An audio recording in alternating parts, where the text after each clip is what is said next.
आज के इस वीडियो में हम अनुच्छेद से जुड़े हुए महत्वपूर्ण प्रश्न कवर करेंगे जो आपके आने वाले सभी एग्जाम के लिए काफी ज्यादा महत्वपूर्ण हैं। ये क्वेश्चंस पहले भी एग्जाम में आ चुके हैं और पिछले कई सालों से रिपीट हो रहे हैं।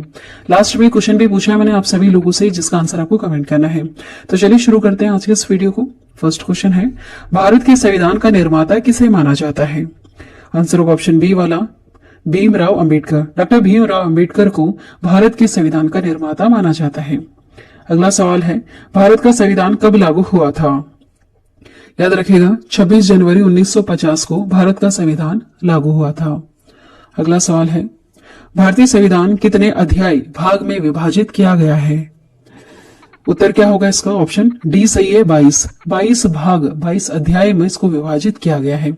लेकिन यह भी याद रखिएगा ये जो भाग है, भाग में 4 का क जोड़ा गया है, 9 का क जोड़ा गया है, ख जोड़ा गया है। तो लोग क्या करते हैं, कुछ इसे भी काउंट कर लेते हैं और इस तरह से बोलते हैं कि 25 भाग है, लेकिन नहीं, भाग कितने हैं? सिर्फ 22 भाग ही है, लेकिन हाँ अलग से जोड़ा गया है। 4 का क, 9 का क, 9 का ख और 14 का क, इस तरह से अलग से जोड़े गए हैं।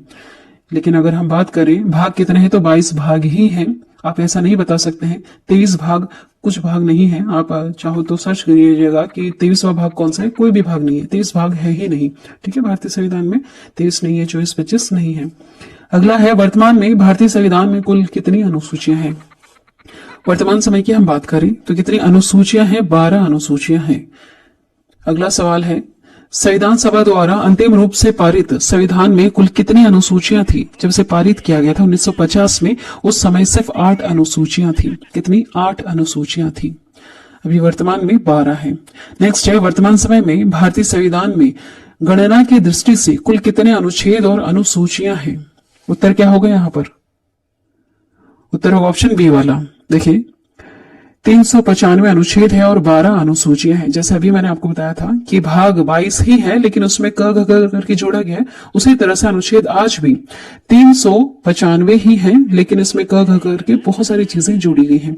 ठीक है, चलिए देखिए, भारतीय संविधान में 22 भाग में भारतीय संविधान को 22 भागों में विभाजित किया गया है। ठीक है, तथा इसमें 395 अनुच्छेद हैं और 12 अनुसूचियां हैं। आगे बढ़ेंगे, संविधान के अनुच्छेद 1 में भारत को क्या कहा गया है? क्या कहा गया है? भारत को राज्यों का संघ कहा गया है, अनुच्छेद 1 में भारत को।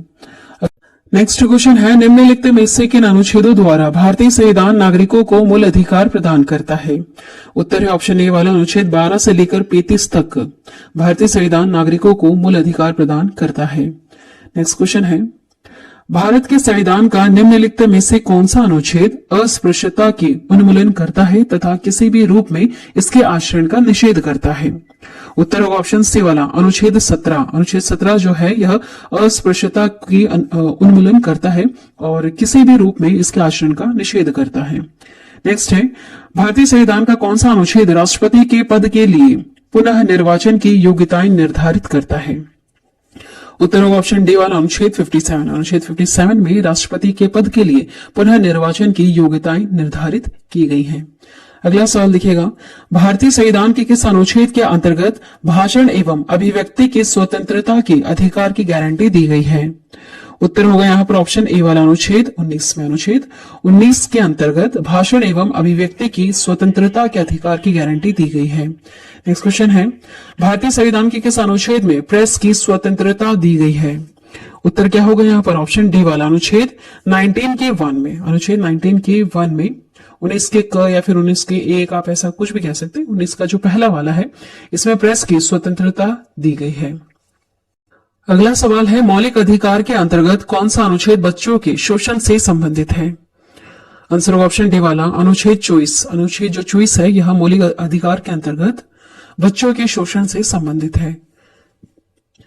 अगला सवाल, भारतीय संविधान का कौन सा अनुच्छेद राज्य सरकारों को ग्राम पंचायत के गठन का निर्देश देता है? वह अनुच्छेद है 40। अनुच्छेद 40 के अंतर्गत राज्य सरकारों को ग्राम पंचायत के गठन का निर्देश देता है। अगला सवाल, भारत के संविधान के कौन से अनुच्छेद में भारत के राष्ट्रपति के महाभियोग के प्रावधानों के बारे में उल्लेख किया गया है? उत्तर क्या होगा यहाँ पर? ऑप्शन बी वाला सही, अनुच्छेद 61। अनुच्छेद जो 61 है, इसमें भारत के राष्ट्रपति के महाभियोग के प्रावधानों के बारे में उल्लेख किया गया है। नेक्स्ट क्वेश्चन है, संविधान का कौन सा अनुच्छेद मंत्रिपरिषद के गठन के बारे में आधारभूत नियम निर्धारित करता है? आंसर होगा यहाँ पर ऑप्शन सी वाला अनुच्छेद 75। अगला सवाल, धन विधेयक भारतीय संविधान के किस अनुच्छेद में परिभाषित किया गया है? कई बार यह सवाल आया है। उत्तर होगा ऑप्शन बी वाला अनुच्छेद 110। धन विधेयक को परिभाषित करता है अनुच्छेद 110। अगला सवाल है, भारतीय संविधान का निम्नलिखित में से कौन सा अनुच्छेद भारत के राष्ट्रपति को अध्यादेश जारी करने की शक्ति प्रदान करता है? उत्तर है ऑप्शन सी वाला अनुच्छेद 123। भारत के राष्ट्रपति को अध्यादेश जारी करने की शक्ति प्रदान करता है।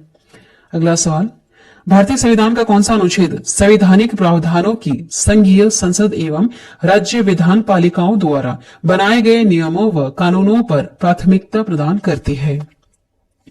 उत्तर होगा यहाँ पर ऑप्शन सी वाला अनुच्छेद 245। अगला सवाल, भारतीय संविधान के अंतर्गत निम्नलिखित में से कौन सा अनुच्छेद संसद की राज्य सूची के विषय में संबंध में विधि बनाने की शक्ति प्रदान करता है? उत्तर है यहाँ पर ऑप्शन डी वाला अनुच्छेद 249। 249 जो है यह संसद को राज्य सूची के विषय के संबंध में विधि बनाने की शक्ति प्रदान करता है। अगला सवाल है, भारतीय संविधान के किस अनुच्छेद के अंतर्गत अंतर्राष्ट्रीय समझौते को प्रभावी बनाने हेतु संसद राज्य सूची के विषय पर कानून बना सकती है? उत्तर ऑप्शन डी वाला अनुच्छेद 253। इसमें अंतर्राष्ट्रीय समझौतों को प्रभावी बनाने हेतु संसद राज्य सूची के विषय पर भी कानून बना सकती है। अगला सवाल है, भारतीय संविधान का कौन सा अनुच्छेद नई अखिल भारतीय सेवा की स्थापना का प्रावधान करता है? उत्तर होगा यहाँ पर ऑप्शन बी वाला अनुच्छेद 312 जो है यह नई अखिल भारतीय सेवा की स्थापना का प्रावधान करता है। अगला सवाल, भारतीय संविधान के किस अनुच्छेद में निर्वाचन आयोग के लिए प्रावधान है? उत्तर है ऑप्शन सी वाला अनुच्छेद 324 में निर्वाचन आयोग के लिए प्रावधान दिए गए हैं। अगला सवाल है, अनुसूचित जातियों और अनुसूचित जनजातियों के लिए एक राष्ट्रीय आयोग गठित करने का प्रावधान संविधान के किस अनुच्छेद के अंतर्गत किया गया है? उत्तर होगा ऑप्शन ए वाला अनुच्छेद 338 और अनुच्छेद 338 का ए। इसमें अनुसूचित जातियों और अनुसूचित जनजातियों के लिए एक राष्ट्रीय आयोग गठित करने का प्रावधान लिखा गया है। अगला सवाल है, भारत में बाहरी आक्रमण अथवा सशस्त्र विद्रोह के कारण भारत के राष्ट्रपति द्वारा राष्ट्रीय आपातकाल की घोषणा किसके अंतर्गत की गई? किस अनुच्छेद के अंतर्गत की जाती है? अनुच्छेद 352 के अंतर्गत। याद रखिएगा, काफी ज्यादा महत्वपूर्ण। भारत में बाहरी आक्रमण अथवा सशस्त्र विद्रोह के कारण भारत के राष्ट्रपति द्वारा राष्ट्रीय आपातकाल की घोषणा अनुच्छेद 352 के तहत की जा सकती है। नेक्स्ट क्वेश्चन है, भारतीय संविधान का कौन सा अनुच्छेद राज्यों में संवैधानिक तंत्र के असफल होने की स्थिति में राष्ट्रपति शासन का प्रावधान करता है? उत्तर होगा यहाँ पर ऑप्शन सी वाला अनुच्छेद 356 में राज्यों में संवैधानिक तंत्र के असफल होने की स्थिति में राष्ट्रपति शासन का प्रावधान करता है। अगला सवाल है, किस अनुच्छेद के अंतर्गत संसद संविधान में संशोधन कर सकती है? उत्तर है ऑप्शन सी वाला अनुच्छेद 368 के अंतर्गत संसद संविधान में संशोधन कर सकती है। अगला सवाल है, भारत के संविधान का अनुच्छेद 368 किससे संबंधित है? इसका संबंध किससे है? संविधान का संशोधन करने की भारत की संसद की शक्ति। संसद के पास पावर है कि वह संविधान में संशोधन कर सकती है अनुच्छेद 368 के तहत। आगे बढ़ेंगे। हाल ही में हटाया गया अनुच्छेद 370 भारत के किस राज्य से संबंधित है? इसका संबंध है जम्मू कश्मीर से, है ना। अनुच्छेद 370 का संबंध है जम्मू कश्मीर से। लेकिन यह याद रखिएगा, अमित शाह के बयान के मुताबिक अनुच्छेद 370 का जो पहला है वह आज भी लागू है। सिर्फ अनुच्छेद 370 का 2 और 3 हटाया गया है। अनुच्छेद 370 का जो पहला है, इस प्रावधान के मुताबिक जम्मू और कश्मीर की सरकार से सलाह करके राष्ट्रपति आदेश द्वारा संविधान के विभिन्न अनुच्छेदों को जम्मू और कश्मीर पर लागू कर सकता है। ठीक है, चलिए आगे बढ़ते हैं। भारत के संविधान का अनुच्छेद 371 का ए किसे असाधारण विशेषाधिकार प्रदान करता है? किसे करता है? नागालैंड को। अनुच्छेद जो 371 का ए है यह विशेष अधिकार देता है नागालैंड को। नेक्स्ट क्वेश्चन है, भारतीय संविधान का कौन सा अनुच्छेद विभिन्न आधारों पर किसी भी भारतीय नागरिक के साथ भेदभाव से संबंधित है? वह अनुच्छेद 15 है। इस अनुच्छेद के तहत विभिन्न आधारों पर किसी भी भारतीय नागरिक के साथ भेदभाव नहीं किया जा सकता। ठीक है। नेक्स्ट क्वेश्चन है, अनुच्छेद 356 का संबंध किससे है? अनुच्छेद 356 का संबंध है राष्ट्रपति शासन से। अनुच्छेद 356 का वेरी इंपॉर्टेंट, ध्यान दीजिएगा। वैसे सारे इंपॉर्टेंट है, सब एग्जाम में पूछे जा चुके हैं। ठीक है, आप प्रीवियस ईयर के क्वेश्चंस पेपर उठा के जरूर देखिएगा, ये क्वेश्चंस आपको देखने के लिए मिलेंगे। नेक्स्ट है, भारतीय संविधान के किस अनुच्छेद में विभिन्न राज्यों से संबंधित विशिष्ट प्रावधान का उल्लेख है? उत्तर होगा यहां पर ऑप्शन सी वाला। अनुच्छेद 371 में विभिन्न राज्यों से संबंधित विशिष्ट प्रावधान का उल्लेख किया गया है। अगला सवाल है, भारत के संविधान के अनुच्छेद 371 के जी में दिए गए विशिष्ट उपबंध किस राज्य से संबंधित है? इनका संबंध है मिजोरम से। याद रखिएगा, मिजोरम से संबंध है अनुच्छेद 371 के जी का। अगला सवाल देखिएगा, संविधान के किस अनुच्छेद में यह व्यवस्था की गई है कि प्रत्येक राज्य शिक्षा की प्राथमिक स्तर पर मातृभाषा में शिक्षा की पर्याप्त सुविधाओं की व्यवस्था करने का प्रयास करेगा? यह अनुच्छेद 350 में व्यवस्था की गई है। अनुच्छेद 350 में यह व्यवस्था की गई है कि प्रत्येक राज्य शिक्षा में प्राथमिक स्तर पर मातृभाषा में शिक्षा की पर्याप्त सुविधाओं की व्यवस्था की जाएगी। अगला सवाल है, भारत के संविधान का वह कौन सा अनुच्छेद है जिसमें भारत के नियंत्रक और महालेखा परीक्षक का उल्लेख है? उत्तर का ऑप्शन डी वाला, अनुच्छेद 148 में नियंत्रक और महालेखा परीक्षक का उल्लेख देखने के लिए मिलता है। अगला सवाल है, भारत के प्रत्येक नागरिक का कर्तव्य होगा प्राकृतिक पर्यावरण का संरक्षण एवं सुधार करे। यह कथन भारतीय संविधान के किस अनुच्छेद से संदर्भित है? उत्तर होगा ऑप्शन बी वाला ना, अनुच्छेद 51 का जो ए है, 51 का जो ए है, वैसे अलग से जोड़ा गया है।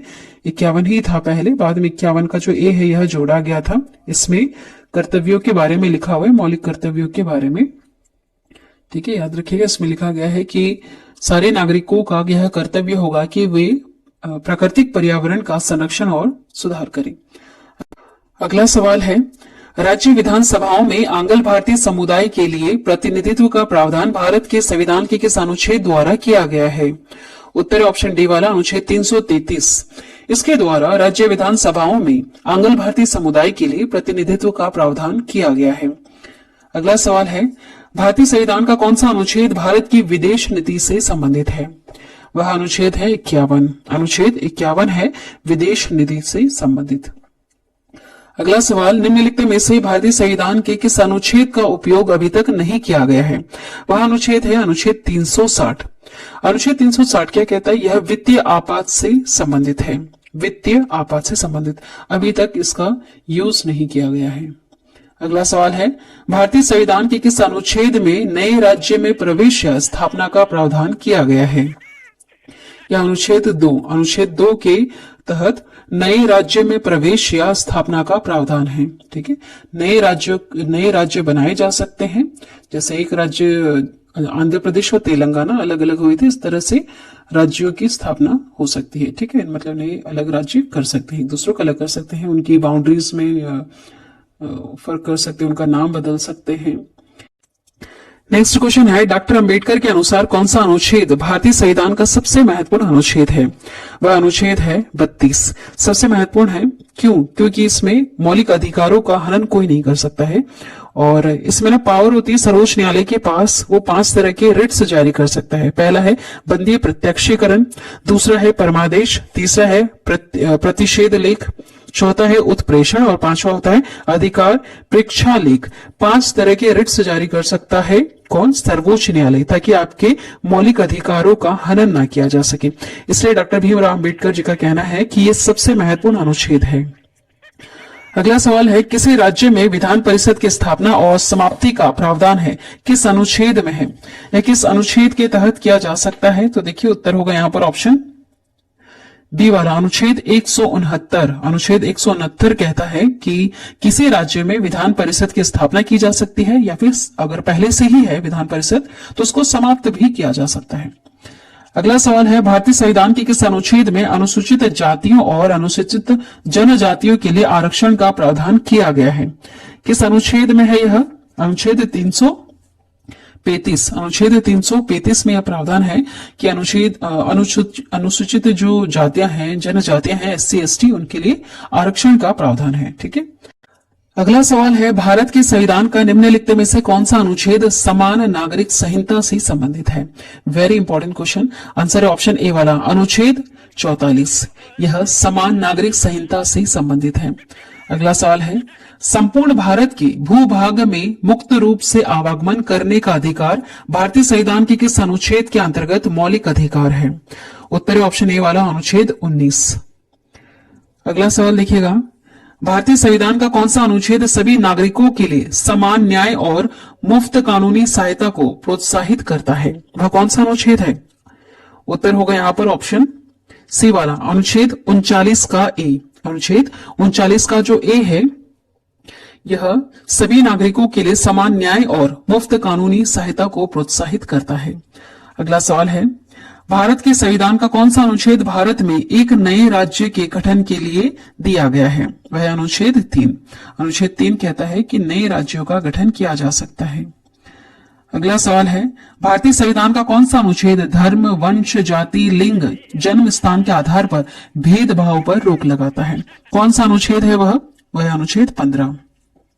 वेरी इंपॉर्टेंट, याद रखें, अनुच्छेद 15 जो है यह धर्म, वंश, जाति, लिंग, जन्म स्थान के आधार पर भेदभाव पर रोक लगाता है। अगला सवाल है, भारतीय संविधान के किस अनुच्छेद में जनसंख्या के किसी समूह में बोली जाने वाली भाषा को लेकर विशेष प्रावधान किए गए हैं? यह किस अनुच्छेद में है? उत्तर है ऑप्शन ए वाला, अनुच्छेद 347 में। अनुच्छेद 347 में जनसंख्या के किसी समूह में बोले जाने वाली भाषा को लेकर विशेष प्रावधान किए गए हैं।